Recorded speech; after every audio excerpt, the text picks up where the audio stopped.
Estamos de volta com o Apura, o pacote anticrime.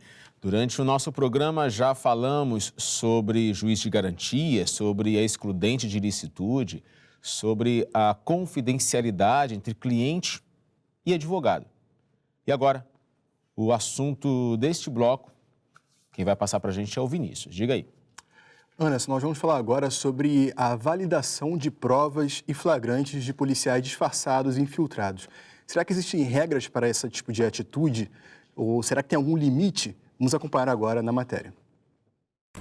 O texto do pacote anticrime apresenta as situações em que provas podem ser obtidas por policiais disfarçados e a validação de flagrantes em operações especiais com agentes infiltrados, podendo ser condenados pessoas que venderem arma ou munição a um agente policial disfarçado, havendo os indicativos de conduta criminal pré-existente.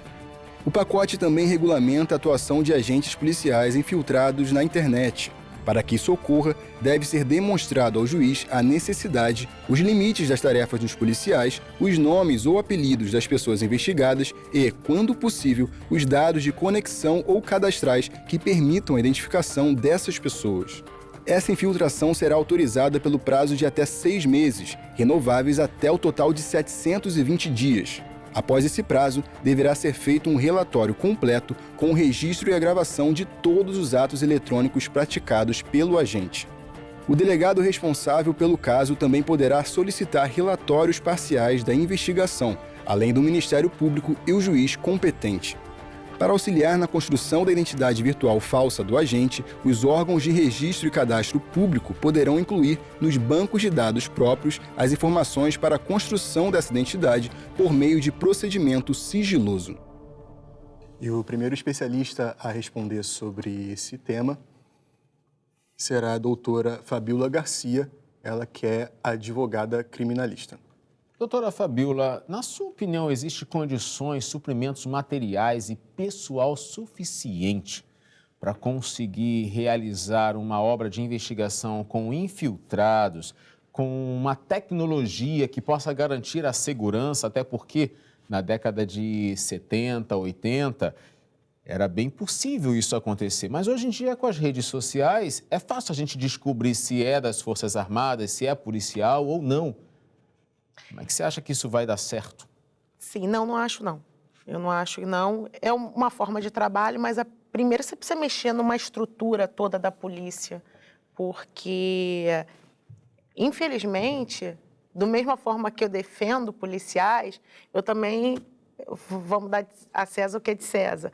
Existe muita corrupção, né, na polícia, venda de informação, venda de operação que vai ter, e se a gente, às vezes, como advogado, sabe, teu cliente está interceptado, a gente sabe. Você acha que botar uma pessoa infiltrada ali, eu acho que fisicamente seria um risco muito grande para aquela pessoa. Teria que ser uma coisa assim, feita 7 chaves e muito difícil de se concretizar, muito calado dentro da polícia. Isso é difícil de acontecer. Porém, eu acho que da parte de informática, eu acho que existe uma forma, assim, de conseguir trabalhar sigilosamente, né? E conseguir obter informações para realizar esse tipo de flagrante. Eu não sou contra, não. Eu sou a favor de que a polícia possa... queria muito que tivesse materiais, forma de agir para que isso fosse valer e acontecesse de verdade. Deixa eu jogar agora a bomba para o policial Júlio César. O senhor já deve ter feito parte de alguma operação de investigação, até porque esse é o maior foco da Polícia Civil. E como é que o senhor encara essa questão do agente infiltrado numa organização para conseguir desmantelar todo o sistema? Bom, por acaso, eu sou um dos fundadores da inteligência da Polícia Civil no Rio de Janeiro e a gente está muito aquém de ter esse tipo de trabalho na polícia. Isso aí funciona nos filmes dos Estados Por isso que Unidos. enquanto a doutora Fabíola falava, os olhos do senhor procuravam lá no alto. Então você vê o seguinte,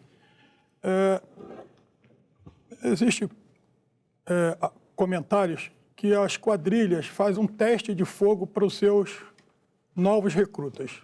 E aí um agente, eu já tenho, todo mundo me conhece e tal, mas foi contratado aí meia dúzia de policiais, 200 policiais, um exemplo, novos que ninguém conhece, eles são preparados num lugar secreto, e aí ele vai ser infiltrado na quadrilha.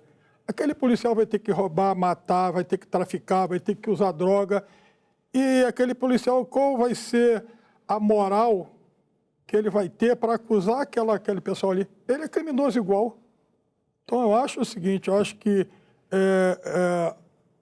tem que estruturar a polícia, tem que dar condições da polícia fazer o seu trabalho de fazer a coisa com inteligência. Não vender uma imagem de que vai fazer uma polícia do futuro que só daqui a 200 anos talvez isso possa acontecer. Edvan, você acha que se a gente tiver um policial infiltrado, a gente iguala ao traficante, ao bandido? Sim, até porque na infiltração de ambiente ele tem que conviver com as pessoas daquele meio. Então, se a pessoa rouba, ele vai ter que roubar também. Se o batismo de fogo for tirar a vida de uma pessoa, ele vai ter que tirar a vida da pessoa.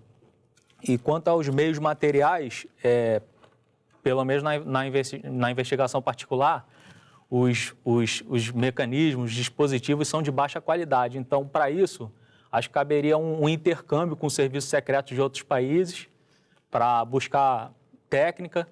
E quanto a pessoal, acho que uma rigorosa pré-seleção, até porque o caso da corrupção dentro da polícia, vazamento de informação, minha opinião.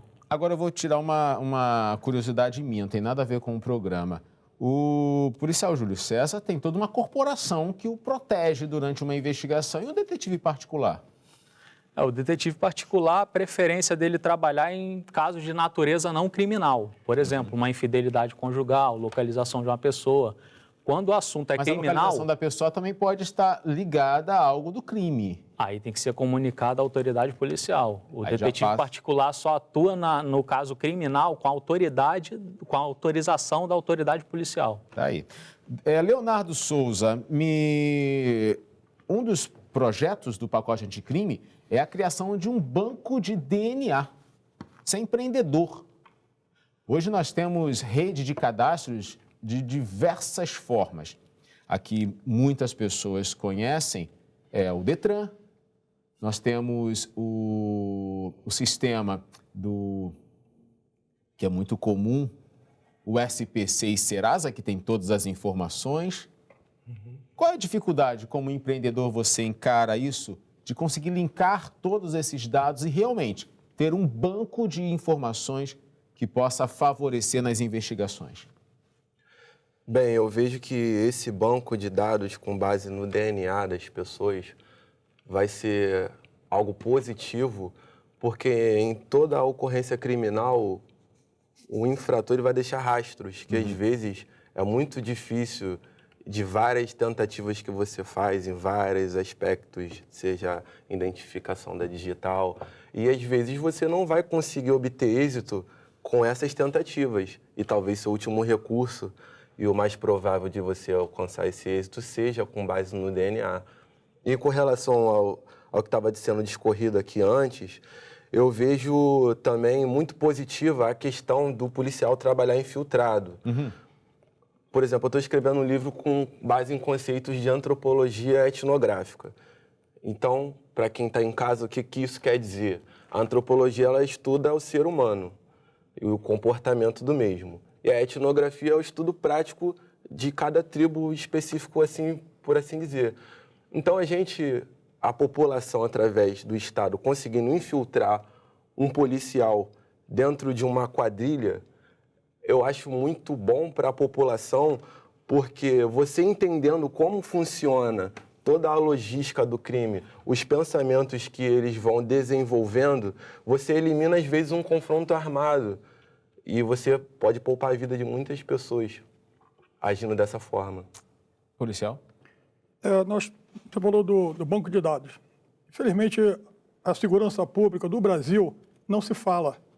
Então, se o cara é procurado em São Paulo, o Rio de Janeiro não sabe. Se é procurado no Rio de Janeiro, São Paulo não sabe, Minas, Bahia. Então, a gente não tem um banco de dados único.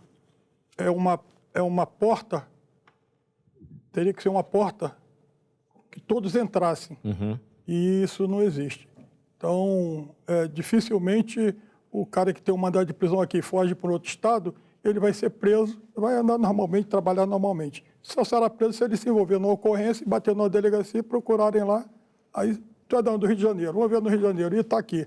Mas o próprio estado não tem esse link direto. Se ele ficar quietinho na casa dele... Não vai acontecer nada. Então, eu acho que criar esse banco de dados não é necessário, basta ligar todos... Agrupar.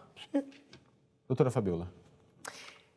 Eu achei muito relevante o que o doutor falou, que a gente que vive nesse meio, a gente sabe que são pessoas que saem, cometem homicídio aqui, vão morar lá no interior de Minas Gerais, quase na Bahia, vai viver normalmente a vida dele.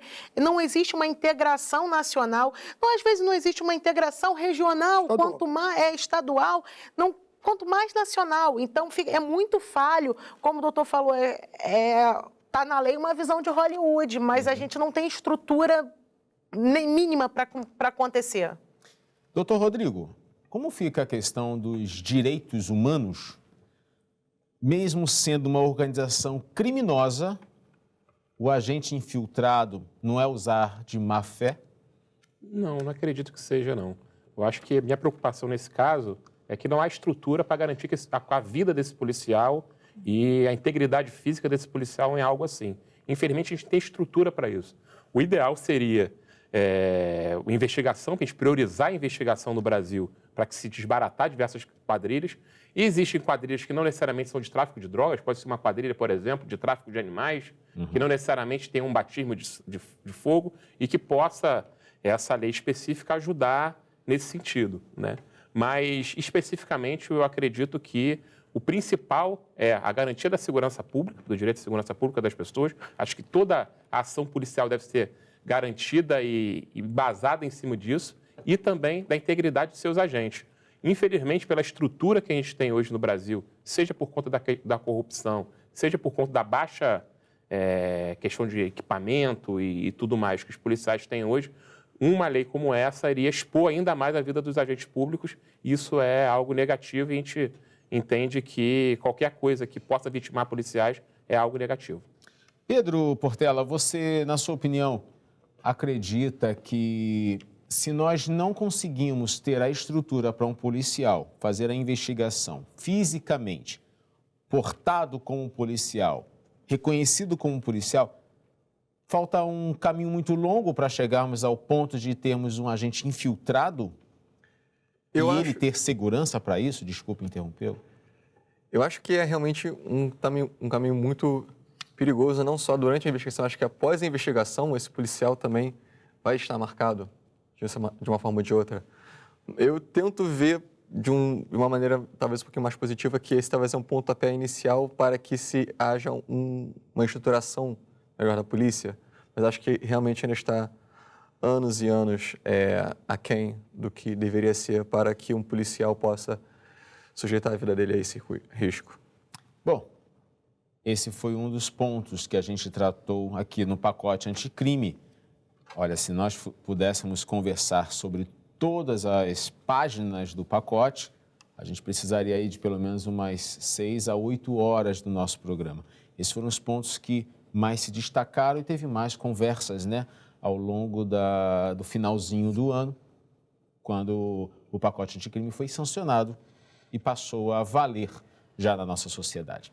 Eu quero agradecer muito a presença de todos vocês e gostaria de pedir, como nós não conseguimos pegar as considerações de todos, né? Aqueles 3 minutos para cada um, senão a gente precisaria de mais 1 hora de programa, que vocês resumissem com uma palavra. Eu vou começar com o doutor Rodrigo Mondego, e depois vou para Leonardo Souza. E a gente vai intercalando aqui e termina com a senhora, doutora Fabiola. Uma palavra, doutor Rodrigo, e obrigado pela participação aqui hoje. Fracassará. Fracassará. Leonardo? Equívoco. Cristiane? Primeiro passo importante. A Cristiane passou, viu? Era uma palavra só. Jornalista é sempre assim. Edivan? Retrocesso. Pedro? idílico. Júlio César? Acreditar. Doutora Fabiola? Maquiagem. Essas foram as palavras de encerramento do nosso Apura desse mês, em que conversamos sobre o pacote anticrime. Vinícius, obrigado pela sua companhia aqui hoje. Obrigado, Anderson. Sempre um prazer estar aqui. Obrigado a todos os nossos especialistas. Você todo mês pede também para dizer a palavra, quer falar hoje, não? Pode ser. Apreensão. Ok, obrigado por vocês estarem aqui também presente com a gente. E você nos aguarde, no próximo mês nós teremos mais um Apura. Vamos ver o que vai estar em alta na sociedade no mês de fevereiro. Obrigado pela sua companhia e até a próxima.